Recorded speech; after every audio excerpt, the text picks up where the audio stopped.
had been standing in my kitchen for 20 minutes trying to open a jar of pasta sauce, and she was taking it personally.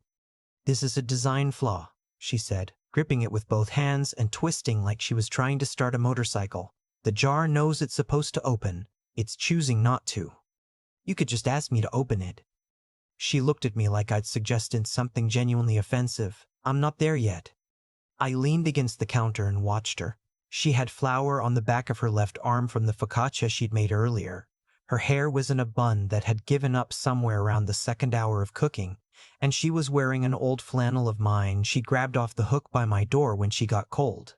That flannel had not lived in my place in a long time. She'd borrowed it one November during a power outage when we were stuck at my apartment playing cards by flashlight, and after that, it just became hers.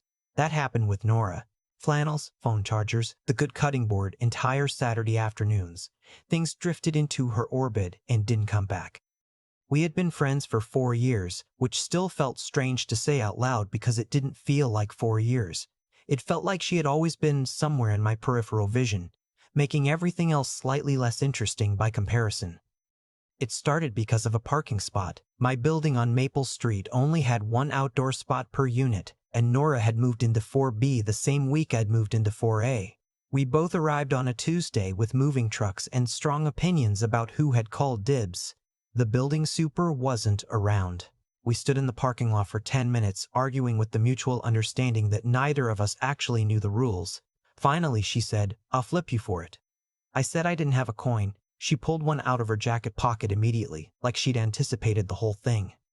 She won. I took the street parking, and then she knocked on my door an hour later with 2 slices of pizza from the place down the block and said, "I'm Nora. I'm not actually sorry about the parking spot, but I'm a decent neighbor." That was 4 years ago. The parking spot thing had long since been resolved by the building getting a second lot, but Nora had stayed. She finally wedged a butter knife under the lid of the pasta sauce. There was a satisfying pop, and she held the jar up like she'd won something important. "See," she said, "didn't need you. You used a tool? Tools are an extension of the self. That's not what that means." She poured the sauce into the pan and didn't answer because she knew I was right, and we both knew she'd never admit it. That was our thing. She'd push a line right to the edge and then redirect with a subject change or a snack. This was a Sunday in late March, which meant it was a cooking Sunday. We had done this maybe once a month for the past 2 years, rotating between my place and hers. Technically, it was supposed to be about saving money, meal prepping for the week, responsible adult behavior. In practice, it was 4 to 5 hours of us taking over a kitchen, making something complicated that we didn't need to make complicated, and eating most of it before it ever made it to containers. Nora was a middle school art teacher at Jefferson, which meant she had the patience of someone who regularly dealt with 12-year-olds with acrylic paint and no impulse control, but also the controlled chaos energy of someone who had learned to move fast and adapt. My apartment always felt more lived in when she was in it, more actual. I worked from home doing UX design for a software company out of Chicago, which meant most of my days were quiet and my kitchen was very clean, except for cooking Sundays. The contrast was stark. Nora could make a mess preparing toast. "Your olive oil goes on the wrong shelf," she said, reaching past me into the cabinet. "It's my olive oil. It goes where I put it. It goes near the stove. You have it by the mugs. I like it there." "You're going to spill it on a mug." I have never once spilled olive oil on a mug in 3 years of living here. She moved it to the shelf near the stove without further comment. I moved it back after she turned around. She caught me doing it and pointed a wooden spoon at me. "I saw that. You weren't supposed to." She narrowed her eyes but let it go, which was a small mercy, and went back to stirring. Outside my kitchen window, the street was wet from an earlier rain, and the late afternoon light was doing that thing it does in early spring where it comes in at a low angle and makes everything look softer than it is. The whole apartment smelled like garlic and rosemary and the candle she'd lit without asking on the windowsill. She had brought the candle. That was also a thing that happened. She showed up with small additions, candles, a better dish soap, a plant she said she was temporarily keeping at my place because her cat kept eating it, and they just became part of the landscape. The cat, by the way, had eaten the plant anyway when she eventually took it back. I still had the pot. By 6 o'clock, we had made more food than 2 people could eat in 4 days, and were sitting at my kitchen table with bowls of pasta and the last of a bottle of red wine she'd brought. The cooking show we had on in the background had devolved into a segment about making risotto, which Nora had opinions about. "He's adding the stock too fast," she said. "It looks fine. It's going to be gluey. You have to go slow. It's a TV show. He's probably made it 100 times. Making something 100 times wrong doesn't make it right." I looked at her. "Is that life advice?" She considered it. "Could be. Pasta's good, though." It was. She had made the focaccia from scratch and used it to soak up the extra sauce, which was the kind of move that seemed simple and turned out to be exactly right. That was Nora in a lot of situations. Simple seeming, exactly right. We ate. The cooking show moved on to dessert. Outside it started raining again, a light kind of rain that you could hear more than see from the window. "My mom called this week," Nora said. I looked up. Nora's relationship with her mom was a complicated geography I'd been learning the map of for 4 years. Not bad, not easy. Full of unspoken expectations and phone calls that ended with Nora taking a long walk around the block. And she poured the last of the wine into her glass and pushed the bottle to the side. She asked if I was seeing anyone. "What did you say?" I told her work was busy. I smiled into my bowl. Classic deflection. I learned from the best. She followed up by asking if I remembered her coworker's son, Kyle. Kyle. Kyle is apparently very settled and owns 2 properties and has a good handshake. She told you about his handshake? She described it as confident. Nora turned her wine glass slowly by the stem. She means well. She just thinks that me being happy and me being partnered are the same thing. Are they? She looked at me for a second. Not always. No. She took a sip. She also asked why I was still alone. That one sat there for a moment. I had things I could have said to that. Comfortable things. Things I'd said variations of before. "You're not alone. You have great friends. You're so much better off than Kyle, with the confident handshake." All of them true. None of them the whole answer. I said, "What did you say?" Nora looked at her wine. "I said I hadn't found the right person yet." "Is that true?" She glanced up. There was something in her face I couldn't quite read, which was unusual, because I could usually read Nora like a room I'd lived in for years. "I don't know," she said. "Maybe I have, and I just haven't said anything about it." The rain picked up slightly outside. On the TV, the host was saying something about vanilla bean paste. Neither of us was watching anymore. I let the moment pass. Or I tried to. I picked up my bowl and brought it to the sink and started running water and told myself it meant nothing and that I was projecting and that Nora meant a lot of things she didn't say and didn't always mean the things she did say and didn't always mean the things she did say. And I had been misreading the room for 4 years and had no reason to think tonight was different. I told myself all of that. Then Nora came up beside me with her bowl and set it in the sink and didn't move away. "You got quiet," she said. "I'm always quiet. You got a different kind of quiet." I turned off the water and looked at the window above the sink. The rain made the streetlight streak down the glass. "I'm fine." "Okay." She didn't move. "I didn't mean to make it weird." "You didn't." "I kind of did."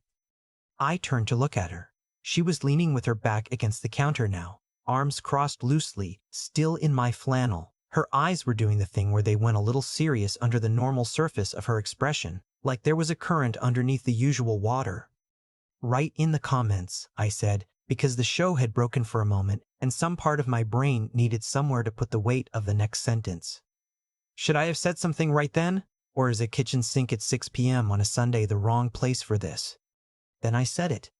"Your mom asked why you were still alone." I looked at the window again. "Mine asked me the same thing last month, and I gave the same answer you did. Hadn't found the right person." I paused, "But I know that's not true. I've known for a while." Nora was very still. "There's this thing that happens," I said, and I was aware that I was talking too carefully, the way you talk when you're trying to carry something without spilling it. "When I'm with someone else, anyone else, a date, a thing, whatever you want to call it, I sit across from someone who is perfectly good and perfectly fine, and I spend the whole dinner thinking about whether you'd think they were interesting, whether you'd like them, and then I drive home and think about what I tell you about it. I stopped. That's a problem. Nora uncrossed her arms. Daniel. Yeah? She stopped. I know. How long? I almost laughed. That's what you're leading with. It's a relevant question. It's a very Nora question. She looked at the floor for a second, then back at me. Okay, how long? I thought about it. The real answer, not the safe one. Probably since the first cooking Sunday. You reorganized my spice cabinet without asking, and then explained your system to me for 20 minutes, and I shook my head. I couldn't stop thinking about how much I liked watching you care about things. Nora's expression shifted, not all at once, in pieces, like something she'd been holding carefully for a long time had just been set down. I didn't say anything, I said, because I gestured vaguely at the kitchen, the leftover pasta, the candle she'd brought, the plant pot still on my counter. This is the thing I didn't want to wreck. Jobs change, apartments change. Most things that feel permanent turn out not to be. But you've been the one constant I actually counted on, and I thought if I said anything and it went wrong, I wouldn't just lose a person. I'd lose the cooking Sundays, and the parking lot arguments, and the Tuesday texts, and the fact that you're the first person I want to call when something happens. I exhaled. And that felt like too much to risk. The rain was steady now, not hard, just present. Nora turned her wine glass in her hands again, a habit she had when she was thinking, and I waited. You know what I keep thinking about? She said finally. What? Last October, the gallery thing. I remembered. Her school had done a student art show at a community gallery downtown. It was on a Thursday evening, which was a terrible time, and I had rescheduled a client call to be there, which I had not mentioned to her. The turnout was bad, she said. It was fine, there were people there, but half the parents didn't show and some of the kids were so deflated. There was this one kid, Marcus, who'd done this incredible mixed media piece. Took him weeks, and his dad didn't make it because of a work thing. She looked down. I was trying to hold it together for them, and I was running on no sleep, and I hadn't eaten since noon, and by the time the last person left, I just wanted to sit down and not be okay for a minute.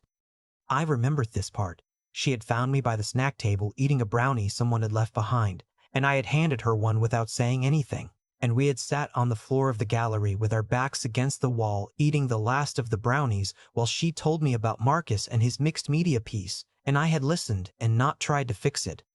You stayed until 10, she said. You helped me put the chairs away. You didn't make a big deal out of it. It wasn't a big deal. It was to me. Her voice had gone a little quiet. You didn't ask what you could do. You just stayed. And I kept thinking about that on the drive home.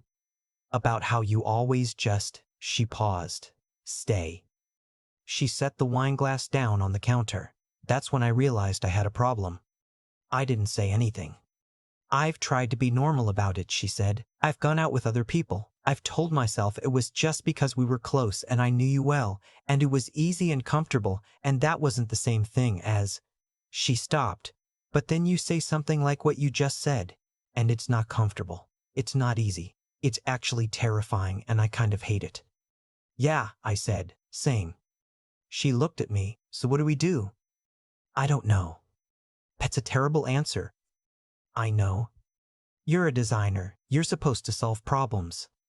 UX design. I make apps easier to use. This is not an app. Nora almost smiled. No, it really isn't.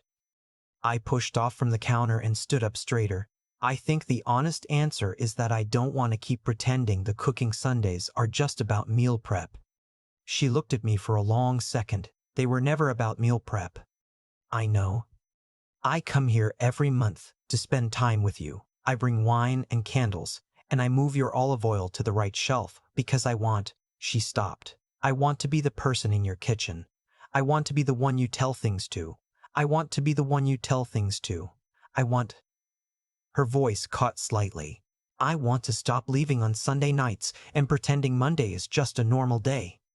The kitchen was quiet except for the rain and the low sound of the TV. I stepped closer. She didn't step back. She was standing in my flannel, her hair half falling out of its bun, and she looked the way she always looked on cooking Sundays, comfortable and a little tired and completely herself. And I had spent 4 years looking at her exactly like this and letting the moment pass, every single time, because passing the moment felt safer than what I actually wanted to say. Nora. Yeah? I'm going to say something, and it might be the least impressive sentence of my adult life. She tilted her head slightly. Go ahead. I'm really glad my parking space was taken. She stared at me for exactly 2 seconds. Then she laughed. Not a polite laugh, a real one. The kind that came out before she could decide whether to let it. The one that bent her forward slightly and made her press the back of her hand against her mouth. That is terrible, she said. I know. That is genuinely the worst thing you could have said. I panicked. You've been thinking about this for years, and you went with the parking spot. In my defense, it's where we started. She shook her head, still smiling, and when she looked up at me, the smile stayed, but her eyes had gone soft in a way that made it hard to breathe normally. Daniel. Yeah? She took 1 step forward, and the small amount of distance between us became less. Stop talking about parking. I lifted my hand slowly and pushed a piece of hair back from her face, the loose one that had been falling forward since about 4 o'clock. She'd been doing that thing all evening where she'd tuck it back and it would fall again. She went still at the touch, and her eyes stayed on mine, and I thought about every Sunday I'd spent watching her reorganize my cabinets and steal my cutting board and make my kitchen smell like rosemary. And every time I'd walked her to the door and said, "See you next month," when what I meant was something entirely different. She reached up and covered my hand with hers, pressing it gently against the side of her face. That was the part that did it. I kissed her. It was slow at first, careful in the way you're careful with something that has been important to you for a long time and you don't want to rush or reduce. Her other hand found the front of my shirt. Not pulling, just resting, just there. When we pulled back, the kitchen was still exactly the same. The leftover pasta was still on the stove. The TV was still on. The candle she'd brought was burning down on the windowsill. The olive oil was on the wrong shelf again because I'd moved it back, and in retrospect that was a very on-brand thing for us to be kissing for the first time in front of. Nora looked over at the stove for a second. We left the burner on low. It's fine. It's going to dry out the sauce. Nora. What? You're doing the thing. She looked at me. What thing? The thing where you redirect to logistics when your feelings get too big. She blinked. Then her mouth curved. I hate that you know that about me. You've been doing it for 4 years. You could have mentioned it earlier. Would it have helped? She thought about it. Probably not. She glanced back at the stove. I'm still going to turn the burner off. She did. I watched her cross the kitchen in my flannel, turning the knob with the matter-of-fact efficiency she brought to everything domestic, and she turned back around and looked at me standing there by the counter, and something in her expression went quiet and warm at the same time. Okay, she said. Hi. Hi. This is strange. A little. Good strange. Yeah, I said. Good strange. She walked back across the kitchen and sat up on the counter the way she sometimes did when we were talking for a long time and her feet got tired. I stood in front of her. The rain was still going outside and the streetlights were still streaking down the window, and the apartment smelled like garlic and rosemary and the particular candle she always brought. For the record, she said, I moved your olive oil because it genuinely makes more sense near the stove. That was a real organizational concern. I know. I'm not saying it was flirting. I know. Although, she paused, I did bring the good candle today. I looked at the candle. You always bring a candle. I bring the good one when I care about the occasion. And what was today's occasion? She looked at me steadily. Cooking Sunday. Nora. Okay, fine. I wanted your apartment to smell nice. I wanted it to feel like... She stopped and looked at the ceiling for a second. I wanted it to feel like mine. Ours. I wanted to be the person making it feel that way. She looked back at me. I've been doing that for 2 years and pretending I was just a good guest. I put both hands on the counter on either side of her. You've never been a guest. She looked at me for a long time. No, I don't think I have. I thought about all the small things she had left in my apartment over 4 years. The flannel, the candle, the cutting board, the coffee she drank at my table on Sunday mornings after we'd stayed up too late watching something we'd argued about for 20 minutes before agreeing to put on, the half-finished grocery list she'd leave on my counter, with her handwriting that was smaller and more careful than you'd expect from someone who moved through the world the way she did. I had kept all of them, even the lists. I had never thrown away a single list. I thought that was probably something I should have looked at harder a long time ago. I have a question, Nora said. Okay. The second cooking Sunday. February 2 years ago, you made that carbonara and you said it was your grandmother's recipe. It was. You taught me the whole thing, step by step. You stood behind me and corrected my technique for an hour. Your wrist angle was wrong. Is that why you did it? The wrist angle? I looked at her. I knew where she was going. I had stood behind her at that stove with my hand over hers, showing her how to move the pasta in the pan, and I had told myself it was about technique. No, I said. That's not why I did it. She nodded slowly. Okay, good to know. Is there a point to this? The point is that you've been doing things for a long time and calling them something else. She tilted her head. I've been doing the same thing. I just think we should both stop now. Agreed. Starting immediately. What does that look like? She reached out and straightened the collar of my shirt, a gesture so casual it could have been nothing and was clearly everything. It looks like not pretending that Sunday nights end here, and maybe like you stop pretending to be annoyed every time I move the olive oil. I'm not pretending. You put it back every time I turn around. You're not actually bothered. I said nothing. You like that I move it. I'm not confirming that. She smiled. You just did. Outside, the rain had started to slow. The street below my window was quiet, the way it gets late on Sundays in early spring, when the day has finished itself off and there's nothing left to do but let the week begin. Nora was still sitting on my counter in my flannel, and the cooking show had moved on to something else entirely, and the apartment was warm and smelled like the dinner we'd made together, same as always. Except it wasn't the same, and we both knew it, and neither of us was pretending otherwise. Eventually, we packed up the leftovers. She labeled the containers in her handwriting, which she did every time, and I stacked them in the fridge while she wiped down the counter. We turned off the TV. She blew out the candle on the windowsill and looked at the little curl of smoke rising from it for a second. Leave it, I said. She looked at me. The candle. Leave it here. She set it back down. It'll smell up your cabinet. I'll put it near the olive oil.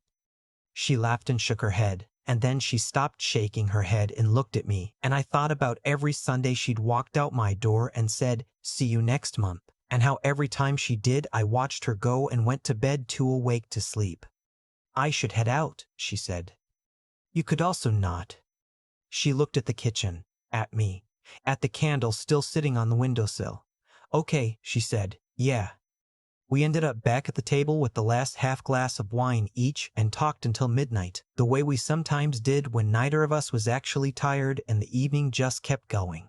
She told me about Marcus and his new project. I told her about the Chicago client who kept asking for changes and then changing the changes. She stole the last piece of focaccia off my plate and didn't apologize because she never apologized for that. I didn't ask her to. The cooking Sunday after that was at her place. She had already moved the olive oil to the right shelf before I arrived, which meant she had gone to the store specifically to get olive oil and put it there, which I found out later was correct. I brought the candle. She looked at it when I set it on her windowsill and said nothing, which meant everything. We did not stop being who we were. We still argued about movies and reorganized each other's kitchens and ate too much of whatever we cooked and stayed too late. She still had opinions about risotto technique. I still maintained positions on shelf organization that she openly disagreed with. The rhythm was the same. But on Sunday nights, she didn't say see you next month. And I stopped pretending I wanted her to. There's a version of me that would have packed up those cooking Sundays into a box labeled just friendship and kept it there forever. I know that version well. He was very practical, very careful. He was also very alone in a way he had learned to call contentment. What I figured out since that Sunday in March, slowly, the way you figure out most things that matter, is that fear doesn't always look like fear. Sometimes it looks like being a good friend. Sometimes it looks like showing up every month, moving someone's olive oil, teaching them your grandmother's carbonara recipe, and calling all of it something safe. I told myself I was protecting what Nora and I had, and that was true. But I was also protecting myself from the risk of wanting more and being wrong about it. That's not the same thing, even though I spent 4 years pretending it was. The honest reckoning is this: I knew for a long time, I'm not someone who lacks self-awareness. I build things for a living that are supposed to be intuitive, that are supposed to make sense to the person using them. But I couldn't apply any of that clarity to the most obvious thing in my own life. That took a kind of courage I kept postponing. Nora finally saying what she said that night. I don't know if I would have gotten there without it. And I've had to sit with that. The fact that it could have gone the other way. That one of us could have moved, changed jobs, met someone else, stopped suggesting cooking Sundays because it was getting complicated to pretend. The thing about staying silent when you care about someone is that it feels like the honest thing to do, like you're keeping things clean. But silence has a cost, and it compounds. Every week that passed was another week. Nora drove home on Sunday night thinking the friendship was the whole story. I let her think that, and she let me think it about her. We were both, as she put it, doing things and calling them something else. What changed was simple and not simple at all. I decided to say the true thing instead of the comfortable thing. That decision took about 4 years of build-up and about 30 seconds to actually execute, standing at a kitchen sink with rain on the window. It felt irresponsible in the moment, but stepping off something solid. But there is a kind of integrity that only shows up when you're willing to be honest about what you actually want, not what's convenient, not what's low risk, but what's real. I had been smart about a lot of things in my life, and cowardly about this one. Getting those two things the right way around took longer than it should have. What I know now is that the people worth keeping are not the ones you protect by hiding. They're the ones you trust enough to tell the truth to, even when the truth is inconvenient and slightly terrifying and delivered at a kitchen sink on a Sunday evening. Nora was always worth that. I just had to work up the character to act like it. She still moves the olive oil every time she comes over. I still move it back. Some things don't change. Most things don't need to.